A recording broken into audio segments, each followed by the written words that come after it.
Ekiri eno kyo kika mukwano gwange. Omubaka wuno ayambalidde Alex Waiswa Mufumbiro laba ekigenze maaso mu Parliament bo ababaka babano ennaku ebayitiriddeko nga Ssegirinya aleetebwa mu Parliament era nga bwe bati bagamba nga ne Speaker Anita Among bw'ati ategeezezza y'omwana ow'omwami Ssegirinya Naggirinya bw'ati bw'agamba ku taata ennaku y'amaanyi nnyo akatambi kaakano mangi nnyo ge nina agasinzeeko wano gonna. Oliko Everine Habiyu Judicial kansuubire nti olifine subscribing atanaba notification bell giseeko videos gye gy'oli mu budde nga bulijjo tugenda kusooka kulikinga video bwentyo ntandikirewo obutereevu. N'omuyimbi Spicy Diana Namukwaya jjukira olunaku olwaleero show ye gyeri wali ku Serena Hotel era nga wenkoledde video eno nga bagamba tables ziri sold out naye nga munange wabaddewo oluvuvumo olugamba olw'okuba nti munange omukulu Ssegirinya okufa kwe ge mawulire agali mu kutambula tebagenda kubeera nga bafuna abantu era nga bambi bo basazeewo show ate sigaliyo ebirenga egenda mu maaso era nga Namukwaya bw'abuziddwa bw'ati ye bino byajjukira ku mugenzi we tuba tutandikira tugende. Kyekugambye nti kati yabadde muntu abadde eddoboozi ly'abantu bangi yali era mwakiraba ebisinga siiza kuba nti nabiraba nzekka yali eddoboozi ery'abantu tasobola kwogera ng'ate yamanyi omuntu wa wansi ng'olaba atuukira ddala ku gurawundi nga tasosola alumirirwa omuntu wa bulijjo omutima ogw'okugaba nga gulina so ebintu byonna singa omulabirako era nga bigambye nti afaananako n'abamu ku ffe era twali tubutaddeko emaaso. Amawulire we gajjidde nga olina enteekateeka z'ekivvulu kyo olunaku olw'enkya kirina engeri gye kikutoddeko mu maanyi oli mu mbeera ki eri abawagizi bo kati abatandise olowooza mu mbeera eyo era tekiri ku nsi nzekka ndowooza era olaba kati waliwo buli omu kati ddwaliro eno waliyo abantu abaliyo okutataganya kubaawo obanga okuzika kulina okubaawo tubalina okugenda mu lumbe ate bantu bamu betukoleramu betugenderamu tumanyi abantu be bamu gamba wabaawoko wabaawoko embeera ey'okutaataaganyamu naye mukama bw'ati bwageza ebintu ebimu tetulina busobozi bugamba nti tekyandibadde kuba katonda yakola ki bw'ati bw'abasazeewo. Bw'atyo Spicy Diana bw'ategeezezza ku sayidi ezo naye bw'oba otunudde mu mmotoka eyo abaddemu ne Sauda Madada nga mukazi wattu byamusobedde dda bambi ennaku y'amaanyi nnyo ey'okufa okw'omukulu Ssegirinya. Jjukira bw'oba nga obadde ojja weetegereza ensonga eno y'obulwadde obw'omukulu Ssegirinya omu ku baasooka omujjanjaba y'omukyala Sauda Madada nga maama tanaakubeera nga ekintu kino akitwaza mu maaso so tukusaasiddeko nnyo omukyala Sauda Madada mukama akugumye n'abantu bonna aba National Unity Platform okutwaliza awamu ne Uganda nga eggwanga lyonna kitalo nnyo kitalo ddala wabula ye omukulu Ssegirinya aleeteddwa mu Parliament enkya y'olunaku olwaleero mu nnaku ey'amaanyi kaatobe bw'ayingiziddwa mu Parliament ate tubeere nga tugenda mukwano gwange mu bibaddeyo nga atuusiddwa.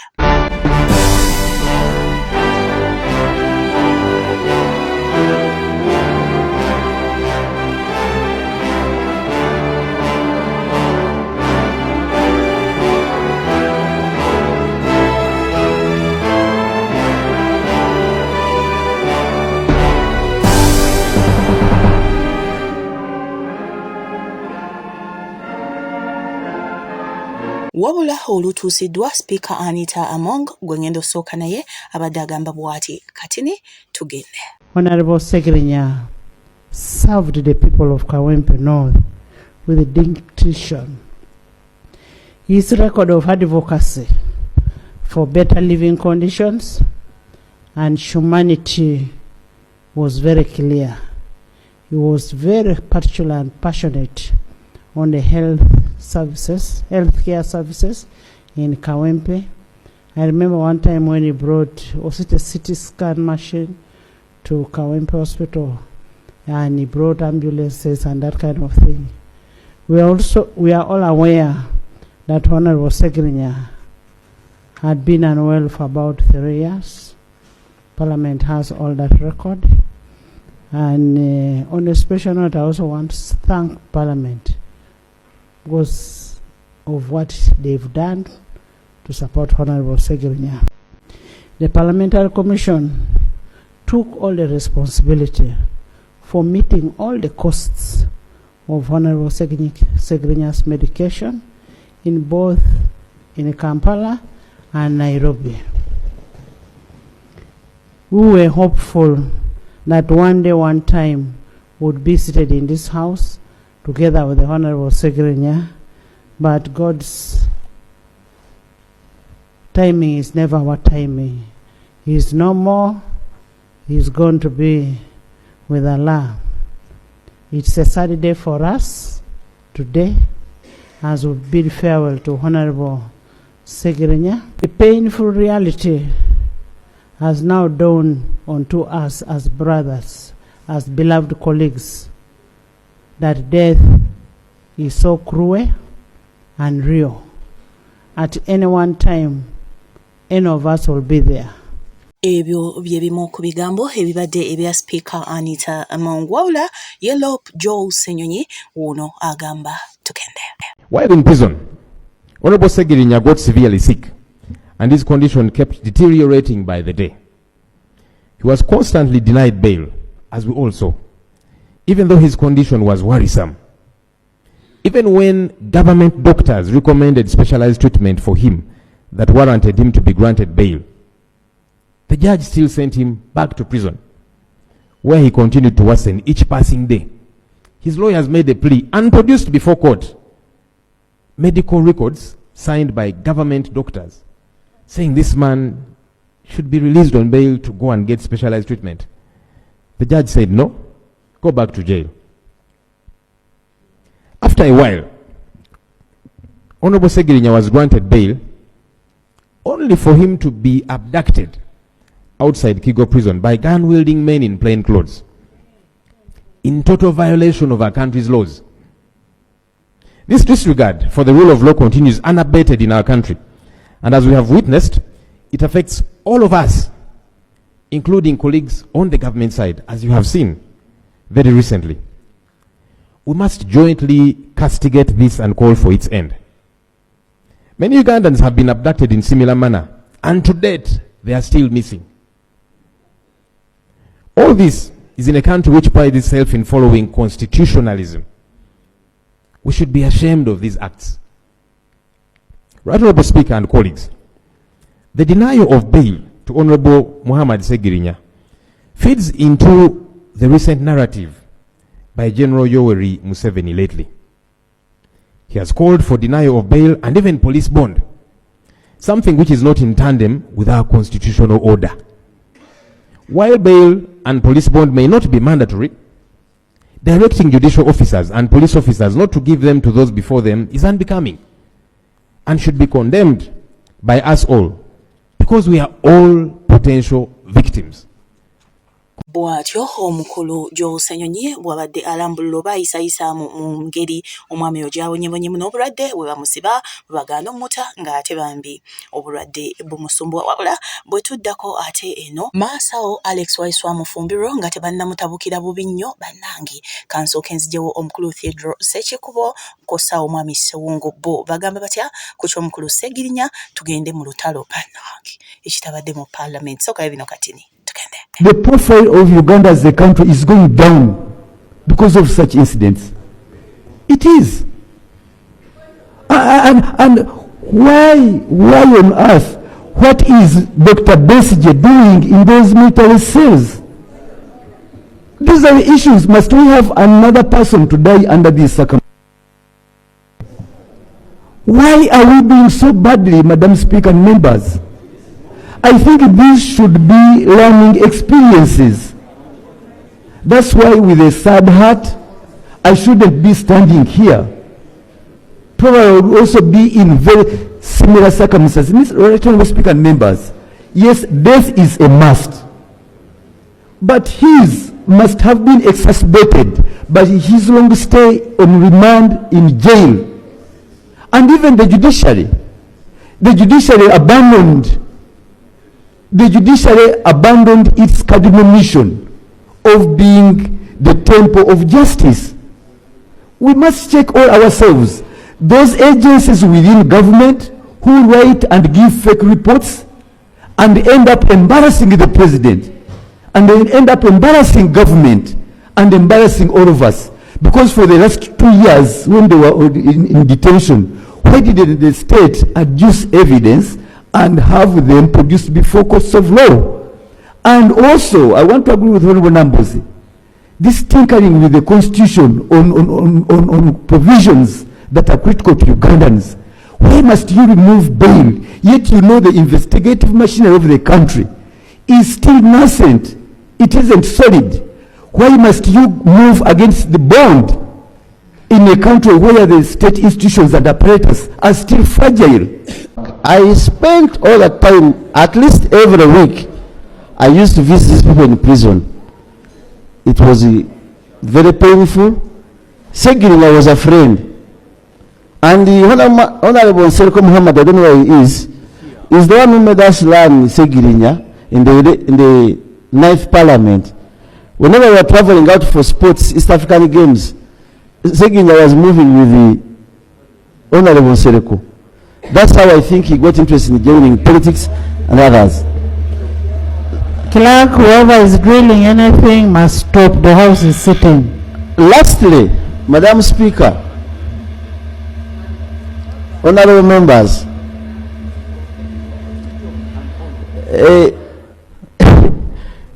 I want to thank the ministers who have endeavored to be here. Thank you so much. That's courageous, because this kind of cuts across. May you so rest in peace. I can't go beyond that. Thank you. Ababaka ab'enjawulo bazze bawa obubaka bwabwe naye nga ntodde-toddemu wabula tubadde tuli awo. Jjukira ku makya nkutegeezezza nti abaana babadde bagamba tebalaba Alex ng'aziika Ssegirinya yamugoba dda ne nkuleetera obujulizi nga baali beesonyiwa dda era munange n'abiminyawo. Munange tubadde mu Parliament nga tutudde tulingiza tuti komubaka nti mukwano muliro sookulaba akatambi kano maasawo nina Sheikh Chiti, nina Nubian Lee, nina mangi nnyo mukwano gwange, nina omuwala w'omukulu Ssegirinya mu maaso awo. Kasooke tulabe akatambi kano tugende. Madam Speaker, Honorable Ssegirinya, there are some people he listed in his party that they should never step on his grave because they ushered a letter saying he's pretending that he is sick. These people should not step on the grave of Ssegirinya because I saw them yesterday, Madam Speaker, when they are crying more. Why are they crying more than the relatives of Ssegirinya? Thank you. Why are they crying, Madam Speaker? Words of living people when they are dead must be taken seriously. Madam Speaker, Honorable Ssegirinya, when he was still alive, there are some people he on his grave. Those people are now crying more than the relatives of Ssegirinya. Moreover, Ssegirinya, before he died, he told them, you authored a letter saying I am not sick, don't step on my grave. Let's have order. The words of Ssegirinya must be taken seriously. Can you all sit? Yes. You are for protection. When Honorable Ssegirinya was still sick, there are words he spoke, and I want those words to be respected on his grave. Madam Speaker, Honorable Ssegirinya, there are some people he listed in his party that they should never step on his grave because they ushered a letter saying he's pretending that he is sick. These people should not step on the grave of Ssegirinya because I saw them yesterday, Madam Speaker, when they are crying more. Why are they crying more than the relatives of Ssegirinya? Thank you. Why are they crying, Madam Speaker? I therefore request the imams who will lead the prayers to ban. Ekitabadde wantu awo ye bw'atyo bwe yategeezezza ku saayiri eze wabula ye Sheikh Chiti katumugye w'omukwano gwange tugende omuwala w'omugenzi Ssegirinya. Ng'okwata otya emmundu otte munno ng'otabula otya obutwa gwakakasa nti mbutabula leero enkya babumpe mukuba amasaso olwaleero enkya bagankube. Bantu tuli mu bulamu ng'abantu tetusuubira kusinkana yatutonda. Kino ekyokusuubira nti tugenda kusinkana yatutonda, please kibere mu byokola gwe muli bw'ogattagatta enkwata y'eddiini yo erimu okusuubira okusinkana ya Kutonda, bw'ogattagatta enneeyisaayo in general ijimaalan, enneeyisaayo yonna mu bulamu bwo ddala etegeeza nti osuubira okusinkana omutonzi wo. Wandikoze byokola. Abantu tuli mu masabo. Eyali agenzeeko mu ssabugana amawulire gago lwe lunaku lwe wava mu busiraamu era toli musiraamu, n'ekirevu kyo ne Qur'ani yo ne swala zo 5 n'emizikiti gye wazimba, ekikolwa ekyokulinnyako mu ssabo kikolwa kya kujja mu mutonzi obwesige by'otwalidde bajjajja abadde ayina bimala era yagenda bimala mutonzi waffe. Buli lwe tobitwalira ye oba omuggyemu obwesige, programu y'eddiini yo yonna wagisalizaamu. Wabula ye Nubian Lee agamba ekimala kimala era nga mu bigambo bye katini nnyo. Tugende kuma buntu bulamu tunabukuma paka ddi twetaaga naffe tumenkemu. Twasalawo okubeera ab'emirembe, okozesa emirembe okulwanirira eddembe lyaffe, naye essaawa yonna yonna naffe tujja kumenka. Museveni lekeraawo okututtira abantu. Ssegirinya mwamukuba eddagala najja mu kooti n'abalaga ebibundo by'empiso nga bamukubye eddagala, kebeere sisitemu ya judicial nayo etuliddemu olukwe. So bannayuganda tuli ku lwaffe, twetaaga twebeereremu ensonga tuziteekemu amaanyi. Ssegirinya waavudde wamerukewo Bassegirinya basukka omutwalo, kubanga Ssegirinya yakozesa ddoboozi lye okulwanirira bannayuganda. Tatera kwogera naye nga Nubian Lee bw'ategeezezza ku sayidi ezo nga tetunnagenda wa mwana. Tubadde tuli awo nga Nakango byabyonoona era nga yasinzidde ebintu n'abiraba bw'ati. Katini tugende. Tukutumiddeko Ssaalongo John Kyagulanyi. Lwaki omuyita Ssaalongo John? Kati omukulembeze wa pate principal okubanga gw'osoma birango gw'olagire bagenda kuziika ddi, gw'ogenda gye bagenda, gw'embawira ku maiti, gwagisitula, gwagibeera mu maaso. Is it a president of a party? No way. Mutya kubyogerako. Basenyonyi bakole mulimu ki? Ate abalala bakole ki? What is others? At least Lubongo ya Secretary General. But you? Nene detwane Ssaalongo John ate. Kati anti yasoma bira yalagirira tugenda ojja mute njagala ozanyi ne abana abesimbyewo njagala tugenda kutambula bwe tuti enfayo mu yokulezika Ssegirinya etandise bweti olwaleero agenda kusula wano encha agenda kubeera ku kibiina ku party encha agenda mu parliament aveyo agenda makaga ekibano aveyo tumutwale mu kyalo eguni. Ssaalongo John Kyagulanyi tukubuuzizaako webale emirimu gyotusaako eggwanga. Omukulembeze CEO yo twagamba toli president material. You are announcing deadly material. Deadly material kiba kibya. Simanyi kyenjogedde. Omukulembeze walaleko president Museveni nga yateekateeka byabeera Bakirunda babeerayo. Wala Muzaita Manenga afudde. Bakirunda abawandisi ba president abeekyama naye abalina. Omwana mumuteeketeeke tuba tumwagala mwogera amazima reality. Senkubage, you don't look at me like this. Tontunulira nga musota. Fact is a fact. You tosobola kubuka fact. That is fact. A president of a party mawa asobola kukola ekyo. Nga mabike gye bali simanyi bani. No but ma Omwana Nakangubi bw'atyo bw'akoze ku sayidi ezo wabula bwenkuzaako eno omwana gwe tumanye ennyo Ssegirinya kubanga omwami Ssegirinya gw'abadde ayogerako ennyo tetumanyi oba alina abaana abalala oba gw'alina yekka. Munnange waliwo akatambi kano biki byajjukira ku taata era nga embeera bweri gyali. Kati nnyo katumuwulirize omwana Ssegirinya tugende diya wange. Sibirunji munnange. Sibirunji era nnyo. Kubanga taata wange afudde. Okay. Nintuuse okusaasira eri jjajja wange famire yonna yonna. Taata ogenda mujjukirako biki? Taata mujjukirako kubanga nali mu ddwaliro yankwatira ssente n'ampa.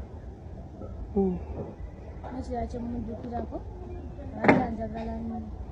Okay.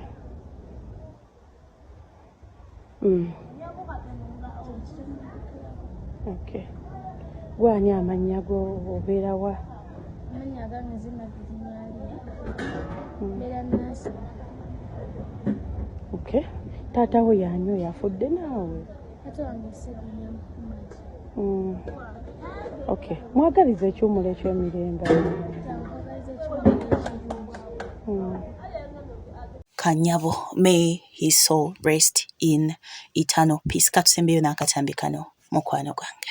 Watako nga nze mbujjamu wino ne mbubutwalira ne mugamba saagala kamera. Tewali ajja kunnya mu komera.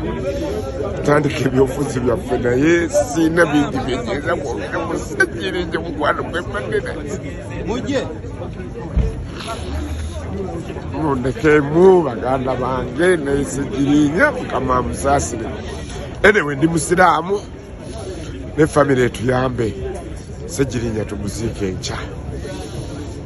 Olwaleero tekisoboka.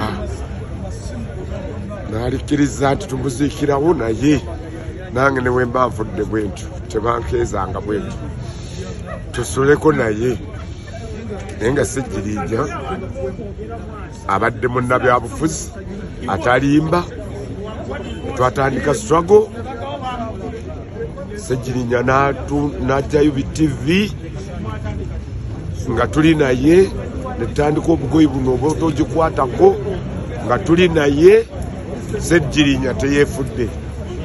Mu bantu be tuwagidde mbyobufuzi nze siri weekawempe ne Ssegirinya nsuubira tanswazizza. Mukama amusasulemu ekisinga obulungi. Alwaniridde eggwanga lye. Mu ddiini batugamba nti olwaniridde eggwanga lyo n'ofiira ku ggwanga lyo n'amazima Katonda akusaasira ebyo byamusobako. Abakyala n'abaami kambanjulire Hajameo Kakoma alomba dua Haji ogenda mujja Wakiso enamba eri nonti 775 M6 nonti 5 207 bososituka n'ogenda Wakiso Naluvule obeere nga munnange otereza obulamu otambudde yonna biganye oyagala kukola ku mpapula oyagala kutereza bulamu mu ngeri ki weekwate Haji Ameo Kakoma akulombera edduwa yokka ate bibeere nga abitereera mukubireko okumanya ebisingawo byembeera sekugambye mukwano gwange.